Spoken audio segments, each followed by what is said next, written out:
Uh, Dr. Shankar speaking. Today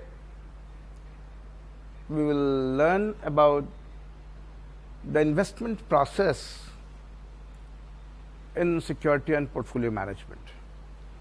What are the process of investment?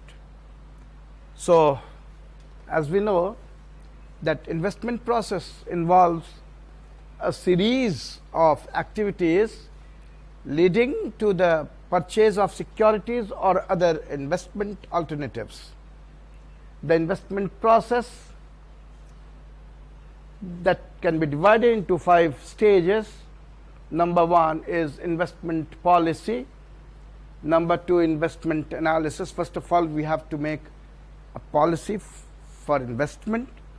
Thereafter, we have to analyze that where we are investing, market wise, company wise, industry wise. Thereafter, we will value, that is valuation, intrinsic value and future values, that whether whatever we are investing, what are the future value of that investment, if it is positive or negative. After that, constructions, how we construct our investment.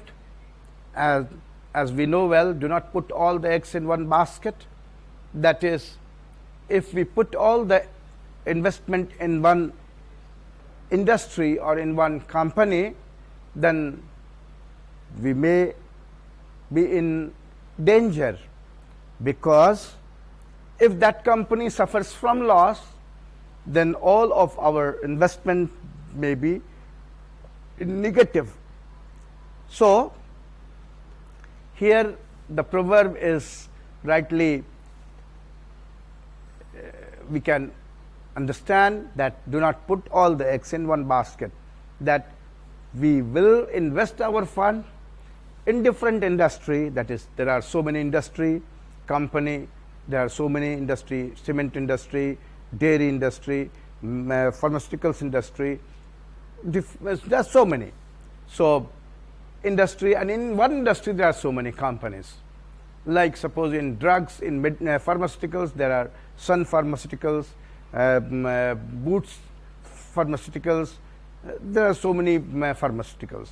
So, in dairy, there are Amul Dairy, Sudha Dairy, Mother's Dairy, there are so many dairies.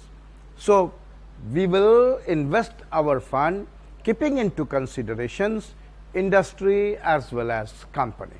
Thereafter, in this way we will diversify, means we will do not put all the eggs. So, diversification will reduce the risk as well as increase our return. So, after diversification we will selection and thereafter allocation. So, how much fund we want to allocate in one industry, one company, another company, stock A, stock B, stock C, stock D, that we will discuss later on.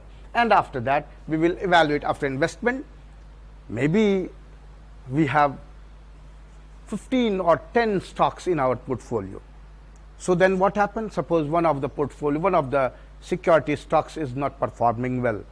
So, at that moment of time, there is need to evaluate that which portfolio is, which stock is performing well. If not, then we will replace that stocks with another stocks which is earning better return. So, and this is what called revision. After that, we will revise our portfolio. So this is the whole stages which we have to go through. So, in investment policy, first of all, we have to have the idea about that investable fund. So, first of all, we have to have the idea about the investable fund. So, what is that investable fund? Is that clear? So, investable fund, investment policy. Investment policy, first of all, we have to make a policy, that is government or the investors, before proceeding into investment, formulates the policy for the systematic functioning. So before investment, we have to to formulate the policy so that our systems will function properly. So first of all, we have to have the idea about that how much fund we are investing. So in our investment procedures revolves around the availability of investable fund, how much fund is available. So this is very important.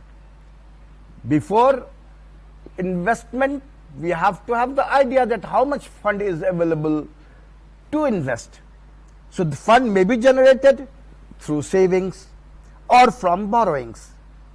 So whatever the fund you are investing, that is generated, that maybe you are saving that money, you are saving from your salary which you want to invest, or maybe you are borrowing fund from some others to invest. So investment may be generated, the fund may be generated through savings and maybe through borrowings. If the funds are borrowed, the investors has to be extra careful in the selection of investment alternatives, obviously, because if we borrow funds from bank at the rate, suppose at the rate of 10% interest, so we should be very careful. Why? Because whatever the fund we borrowed from bank which we want to invest, we should be careful to invest the fund in that very security, in that very company, which will give me the return more than the cost which we are paying to the bank. It means what? It means the return should be more than 10%, then only you will be profitable, otherwise not. So because we have to pay 10%, and if your return, if you are investing your money in that very stock, in that very company, the return of which may be 9%, but we are paying, is it going? No.